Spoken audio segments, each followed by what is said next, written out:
I'm driving on Broadway on my way back toward the Broadway Bridge.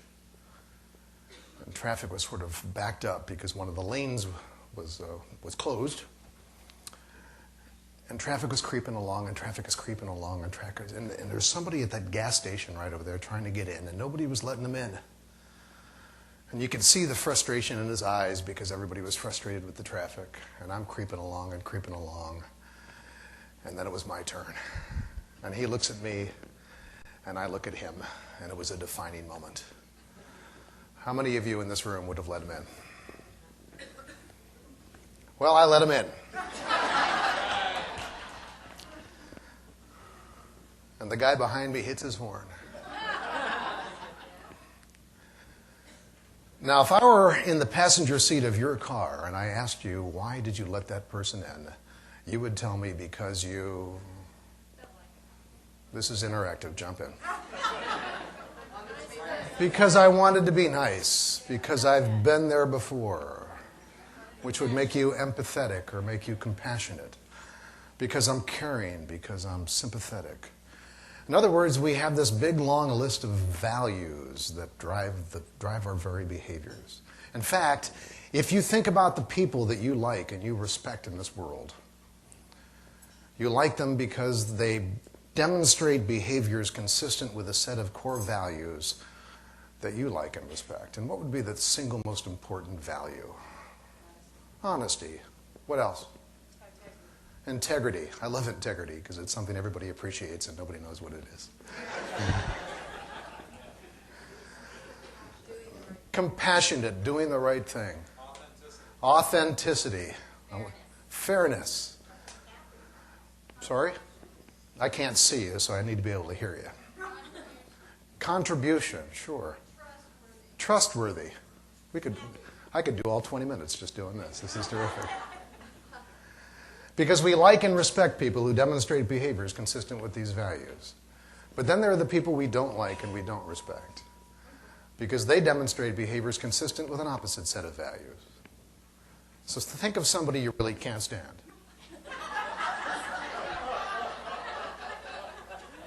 And you can't stand that person because he or she is obnoxious, arrogant. This is obviously easier for you. I think I heard negative. I think I heard whiner, hypocritical. Oh, yeah. So if you demonstrate behaviors consistent with these values and you don't demonstrate behaviors consistent with these values, there's a pretty good chance that the people around you are going to like you and respect you, which leads me to the next very important question. Is it important for you that other people like you and respect you? It would seem to me that if your success is directly proportional to your ability to influence others, that we need to come to terms with this question. A lot of people say, I don't care what other people think of me. Well, I'm thinking now of Psych 201 at Washington State University from 12:45 to 2 on Tuesdays and Thursdays. This is one of the few things I can remember from my formal education, and we're still paying for it.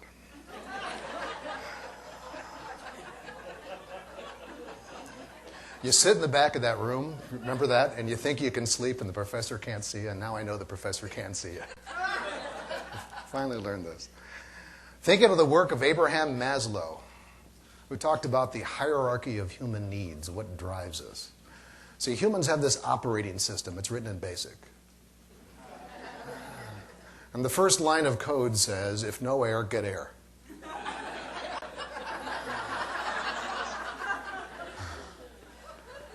Once you have your air, then of course, since it's a need, the principles of needs take over, which is number one, you no longer need it, and number two, you forget you ever needed it in the first place.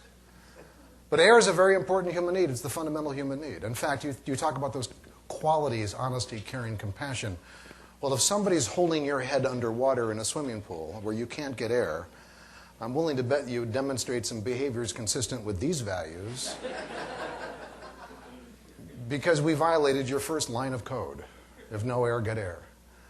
Now, once you have your air, then you move along to the food and the water and the shelter, and then you get down to the bottom of Maslow's needs, which are the esteem needs and the actualization needs, and nobody really knows what they are, except for Here's what it means to me. We all need to feel valid. And we will do what we need to do. Because it's a need, we will do what we need to do in order to feel valid. And that's why we care what other people think of us. Because people fall into two separate categories. We are either principled or we are fused, F-U-S-E-D. Let me describe them and you can tell me what you are. Here's how principled people behave. They know that they like and respect people who do this, and they don't like and respect people who do this. So they wake up in the morning and they resolve to do this and not to do this. And at the end of the day, if they did this and didn't do this, they look in the mirror and they say, I like myself. Because I would like anybody who did that, so I like myself. Based upon that definition, how many of you consider yourselves to be principled, please? How many of you are thinking, tell me the fuse thing?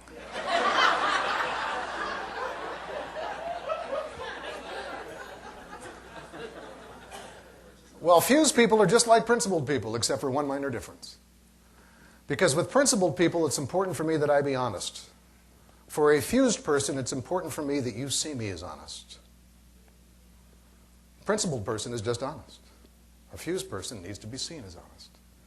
For a principled person, it's important for me that I be compassionate.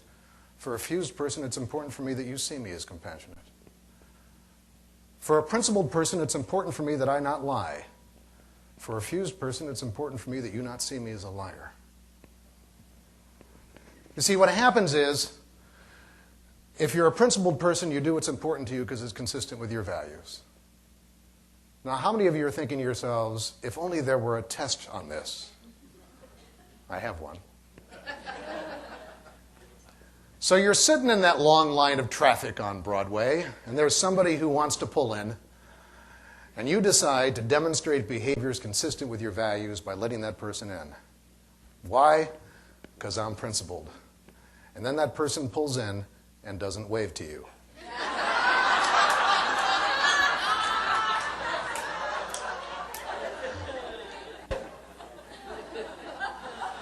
See, if the reason you let that person in is because you're nice, then as soon as you let that person in, game over, you were nice. But see, we didn't let that person in because we were nice. We let that person in because we're not sure we're nice. We wanted them to tell us.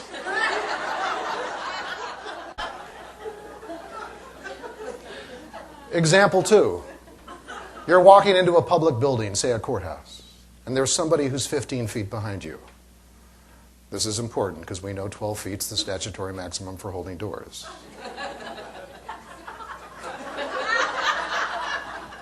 In most states.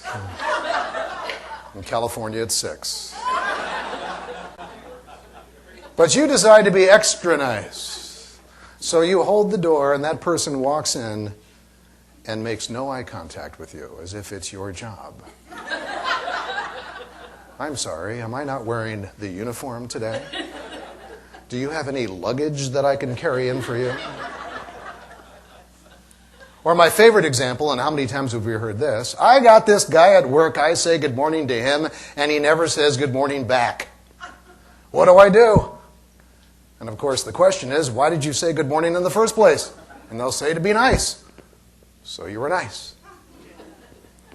But he's supposed to say good morning back. So it sounds to me like the reason why you said good morning was not to be nice, but to get him to say good morning back, in which case you might as well word it that way. Try this tomorrow. Hello, say good morning to me.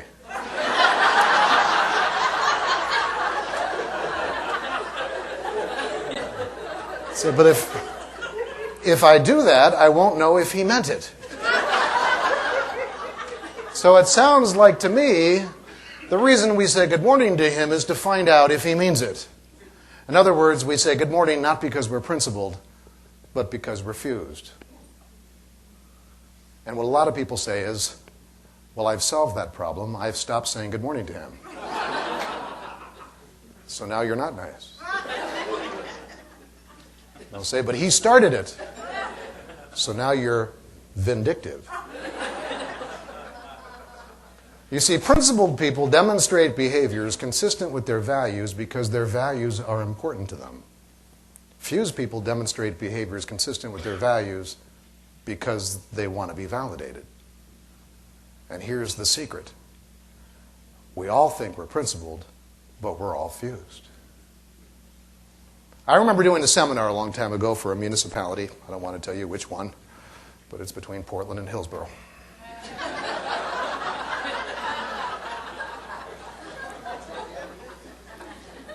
And sitting in the front row, I had 3 police officers. They weren't in uniform, but you can tell.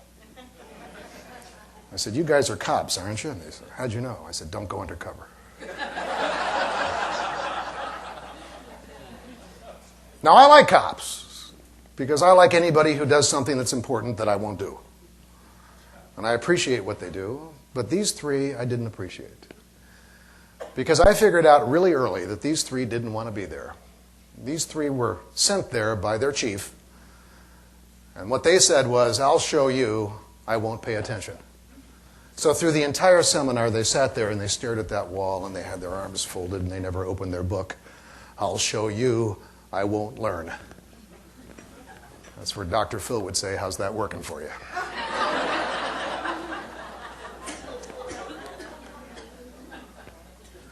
So I pick up the phone at the first break, call 1-800-SUSY, that's my wife's number. "How's the program going?" And I said, "Fine, except for I got 3 jerks in the front row." Are they jerks? I don't know. I hardly talk to them. Except I'm fused. When I stand in front of a group of people, I stand in front of a group of people to get validated. When I stand in front of you right now, I'm trying to make eye contact with as many people as I can to see who's with me and who's not with me. And the ones who are with me, I like you. And these 3 weren't with me. And so they weren't validating me. And so the principles of validation take over. And let me share with you some of the principles of validation. Principle number 1. Anytime you do something for validation and you don't get validated, you feel invalidated.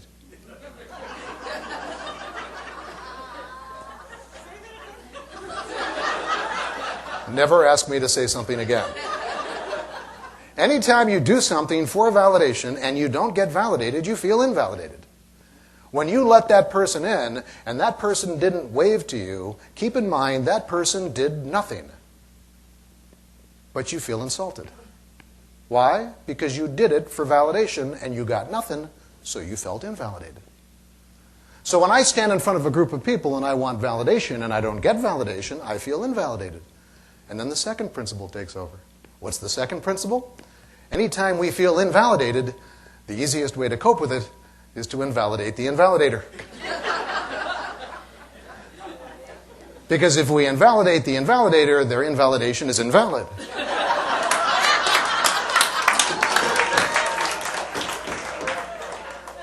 So that's why we let them in, they don't wave, and we say, "Jerk." Because we're invalidating the invalidator so that their invalidation becomes invalid. Third principle. Anytime we demonstrate right side behavior, we can always blame someone else that made us do it. Because I think we can take these right side qualities, negative, mean, insensitive, ignoring people, all those things that you don't like in people, and I'm willing to bet that you've done a couple of those today. But when you do them, there's always somebody else that made us do them. Now, anytime we demonstrate a left side quality, it's a personal quality. I mean, we'll say, "You make me angry," but we'll never say, "You make me nice." It's just because I am nice. But you make me angry. Next principle. Anytime we feel invalid, since its validation is a basic need, we'll always turn to somebody else to get validated. Let me give you an example. Let's say you're going out for lunch and you only have an hour. So you walk into the restaurant and you tell the server, "I only have an hour. I need to be served quickly." And you sit there and it takes you 45 minutes to get your order. Now, how are you feeling? Impatient. Now, we didn't mention impatience before, but where would it be? All right? Now, nobody under those circumstances, based upon the third principle, would say it's because I'm an impatient person. It's because the restaurant made me impatient. Right? So finally, after about 45 minutes, then you snap. And you say to the server, it's taking too long to get my order. When I walked in here, I said I only have an hour. And the service is just totally unacceptable. So now you're being mean, domineering, insensitive. In other words, you're working the right side hard. But of course, the restaurant made me do it. And so you finally get your food and you get back to the office. What's the first thing you do? Oh, no, you just don't find anybody. You find a reliable validator. Someone who will validate you when you really need it. And you walk up to that reliable validator and you say, you wouldn't believe what just happened to me today. It took me 45 minutes to get my order. And you know what I said? I said this. And then what do? You look at her. And what are you waiting for? Oh, that's what I would have done. Thank you.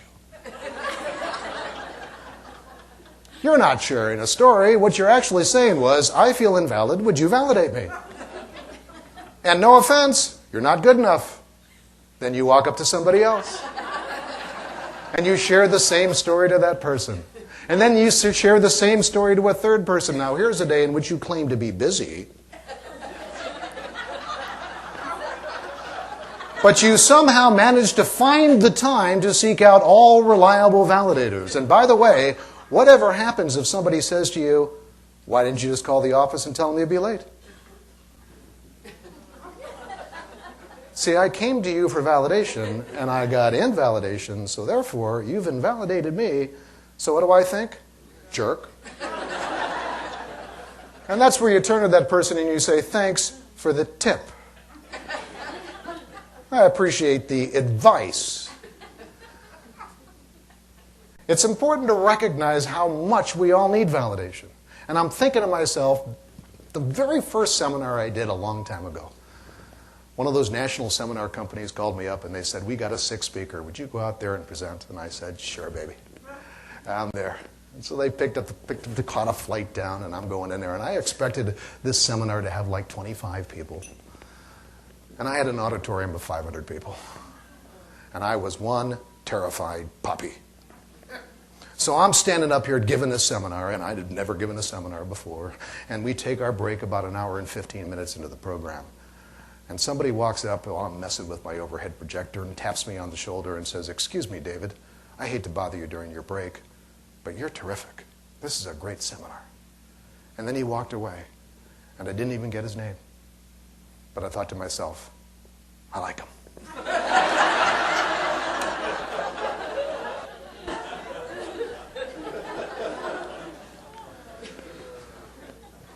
But a very important thing takes place after that. As soon as the room reemerges, as soon as the humanity returns, what's the first thing I did? I searched the room until I could find him. Where'd that guy go? And there he is right over there. Here's a guy who before the first break, I didn't even know he existed. But since he validated me when I needed him, he becomes more important to me than everybody else in the room put together. For the rest of the day, I must have made eye contact with him 100 times. Every time I said something funny, I looked at him to make sure he's laughing. Every time I said something inspiring, I looked at him to make sure he's nodding. And people get up and they go to the restroom all the time. But if he had gotten up and left for any reason, I would have been crushed. Why? Because since he validated me, he becomes important. Now let's just assume, hypothetically, that he walks down during the third break and says, excuse me, David, but let me give you some feedback. Let me tell you what you've been doing wrong. Let me give you a tip. Would I accept it? Absolutely I would, because he had made a huge deposit in the emotional bank account. He could make a withdrawal. Would I get defensive? Yes, this is Earth. I don't know what your experience is, but with mine, I would try not to, though, because defensiveness is here. But I would accept his feedback because of the fact that he had validated me earlier. Now let's assume, hypothetically, that one of these police officers walks up to me during the third break and says, excuse me, David, let me give you a tip. What would I say? Sorry, insufficient funds. You want to sit here and stare at that wall with your arms folded, not opening up your book, invalidating me all day, and then give me a tip? Sorry. Now, of course, I've had customer service training, so I would never think of saying that. I'd say, sure, what can I do for you? But what am I thinking? Is this a long story? Because here's the way I work. If you don't see my strengths, I don't care what you think my weaknesses are. Is this something I'm proud of? No, it's a weakness. Am I trying to fix it? Yeah, it's low on the list, but I'm trying to fix it.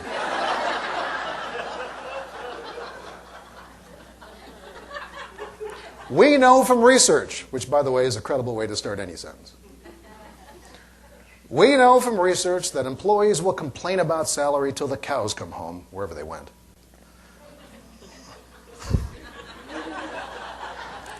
I was just thinking to myself, I was in Missoula, Montana once teaching a seminar, and I made reference to the cows come home and where'd they go.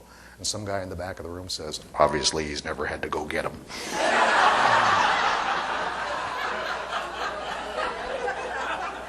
I said, no.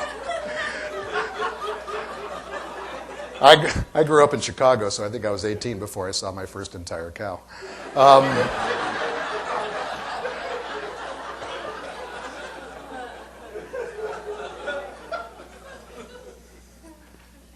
We'll accept feedback from people who make deposits in the emotional bank account, and we won't accept feedback from people who don't. And we know from research that people will talk about salaries forever, but they leave if they feel they're working their tails off and that nobody notices. And they'll come back if they feel they can work their tails off, and people will notice.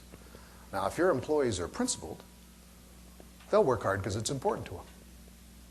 But the reality is, we're all fused.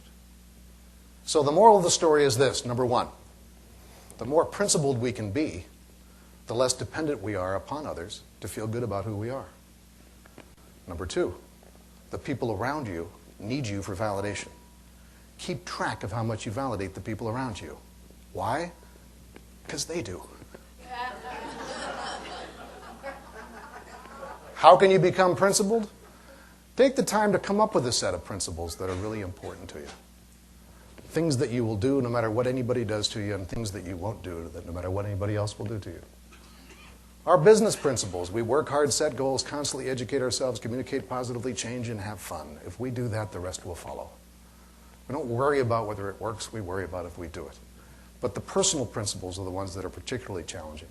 And if you can figure out how to do it, let me know. But we have to believe in what we call the principle of incremental gains, which is if we work really hard to become principled, we'll grow as individuals, even though it's just barely perceptible.